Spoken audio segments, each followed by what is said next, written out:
Patuloy pa rin po ang pag-monitor sa Bulkang Mayon matapos itong itaas sa Alert Level 3. Sa magdamag, nakapagtala po ang PHIVOLCS ng higit 100 rockfall events at 5 pyroclastic density currents. Para po sa update sa aktibidad ng Bulkang Mayon, makakausap po natin si Mariton Bornas, ang Volcano Monitoring and Eruption Prediction Chief ng PHIVOLCS. Magandang tanghali po sa inyo, ma'am. Magandang tanghali po, Ma'am Angela. Hingi po kami ng pinakahuling datos na minomonitor po ng PHIVOLCS regarding nga po dito sa aktibidad ng Bulkang Mayon at may naitala po bang pagtaas sa bilang ng rockfall events, lava flow o volcanic earthquakes? Bali po kahapon po sa loob po ng 24 oras ay nakapagdala po tayo ng 131 mga rockfall events, no? Kadamihan po ng mga rockfall events na nakita po natin o na-record po natin nung gabi ay maari pong yung iba dito ay mga pyroclastic density currents. Kaya lang po ay nung ang malaking part po ng hapon at nung gabi ay medyo madilim or nauulapan po ang bulkan at nahirap po in-distinguish sa seismic signal Oo. ang rockfall versus ito pong mga short range na mga pyroclastic density currents. So kaninang umaga po, patuloy po ang pagdaloy po ng pyroclastic density current. Meron na naman po tayong namataan ngayon at sige-sige po ang activity ng bulkan, ano. Mhm. Sa kasalukuyang Alert Level 3 po, ma'am, ano-ano yung mga posibleng senaryo na dapat paghandaan po ng mga komunidad sa paligid nito? Okay, batay po sa mga nagiging ugali ng bulkan, Mm-mm. lalong-lalo na itong precursory monitoring parameters ay baka po katulad ng 2023 Oo. eruption. Ang aasahan po natin, inaasahan po natin na sometime in a few days ay maaari po tayong magkaroon ng lava flow at maaari po tayong magkaroon ng kaunting lava fountaining, no? Dahil sa compared sa 2023, mas mayroon po tayong pamamaga ng bulkan ngayon batay sa ating ground deformation monitoring. Noong 2023 po kasi, Wala. wala po talaga tayong kahit anong anomaly sa mga parameters natin nung nag-umpisa po yung eruption. Pero Oo. ngayon po kasi ay may pamamaga na long Oo. term na, no? Since Oo. 2024 pa. Ah, So, inaasahan po natin na medyo mas marami sigurong lava flow at maaari po tayong magkaroon ng lava fountaining. Pero katulad nga po ng in-explain natin kahapon sa ating press conference, meron po tayong malalim na seismic events. Ito pong mga earthquakes na ito ay hanggang sa 15 kilometers depth nung nakaraan pong taon at maaari po itong mga senyales ng deep-seated na magma intrusion. So hindi po natin alam kung magpa-participate, no, o hindi itong mga malalalim na mga magma na na-intrude po sa ilalim ng bulkan, no. mhm. Kaya Yung meron po tayong scenario opo, then opo. although hindi likely na puwede po tayong magkaroon ng mga moderately explosive eruptions. Pero po ba yung nabanggit po ninyo na pamamaga po ngayon ng bulkan na kung ikukumpara nung 2023 wala naman, ito po ba ay may indikasyon na mas mataas if ever na pagsabog na aktibidad ng bulkan o hindi naman po? Yung pamamaga po kasi ng bulkan, ito po ay senyales ng pressurization Mm. dulot po ng pag-intrude ng magma, no. So hindi po natin nakikita ito sa with our own eyes, pero nade-detect po ito ng ating sensitive na mga instrumento at kapag meron po kasing intrusion sa ilalim ng bulkan, kahit gaano pa po ito kalalim, ano, meron po itong deformation na nadudulot sa Hmm. ng Mayon. So, kapag meron po tayong deformation, lalo na po kung inflation nito, pamamaga, ibig sabihin po ay meron po talagang tumutulak na magma, no?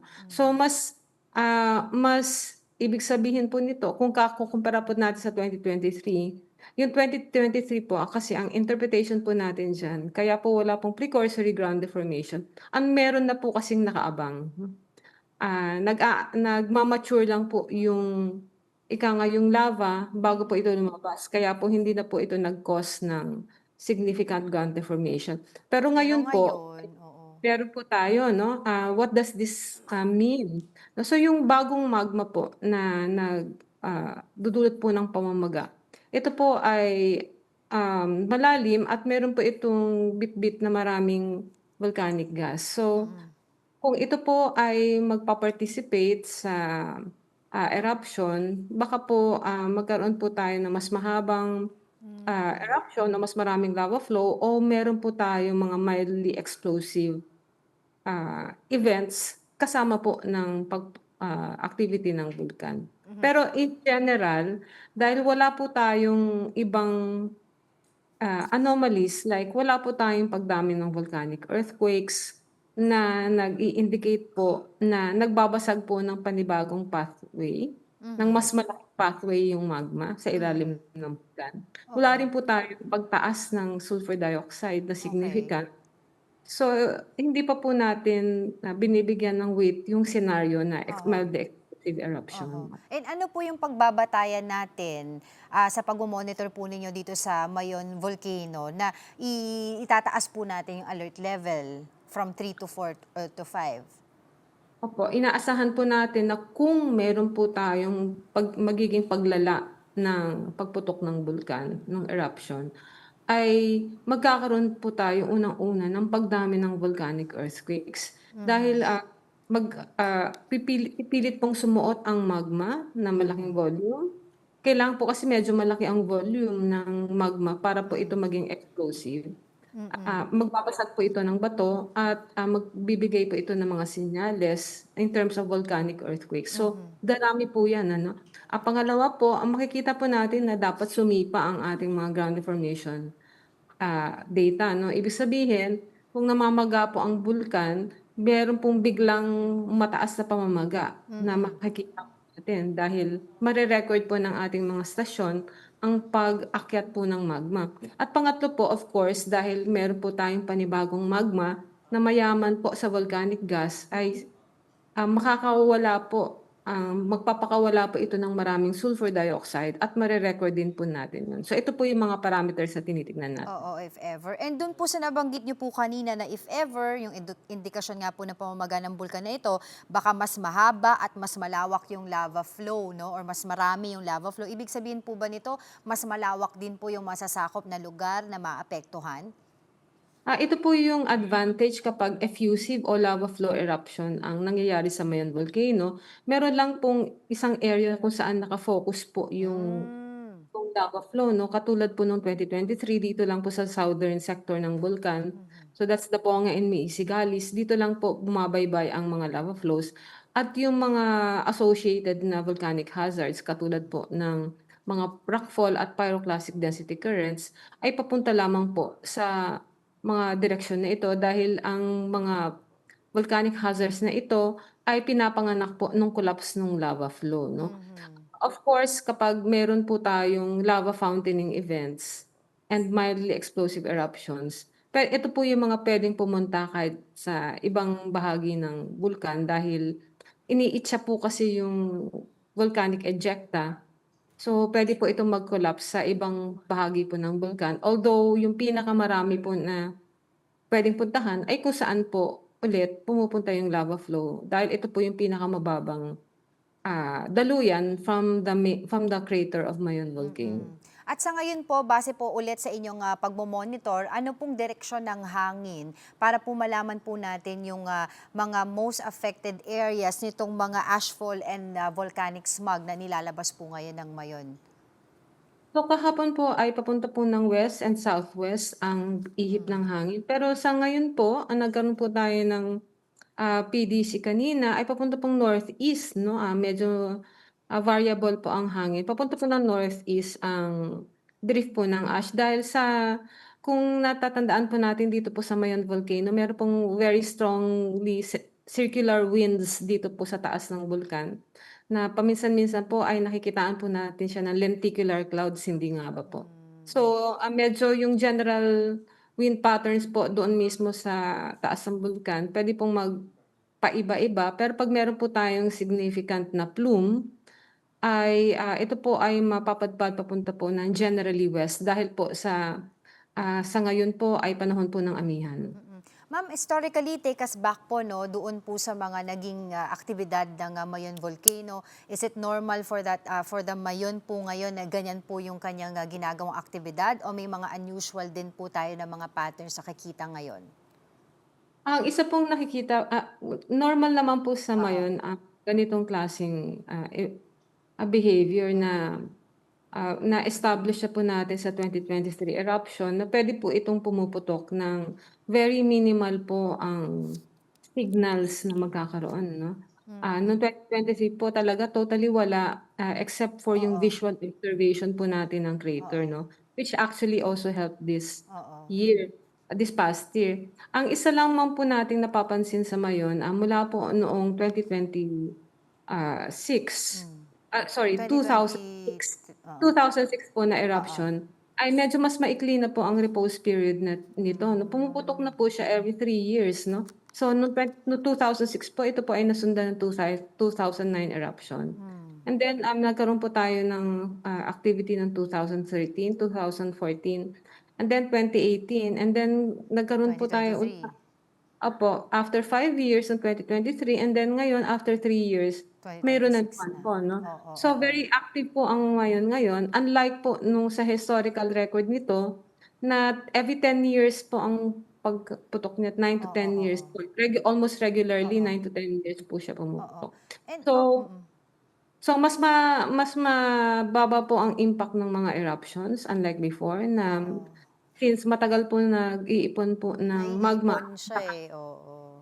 Oo, so mas explosive po yung mga eruptions before. that's why. Pero meron din po ba tayong mga naitala sa record natin na ngayon po, very active ang volcano pero biglang hindi naman po pala siya puputok?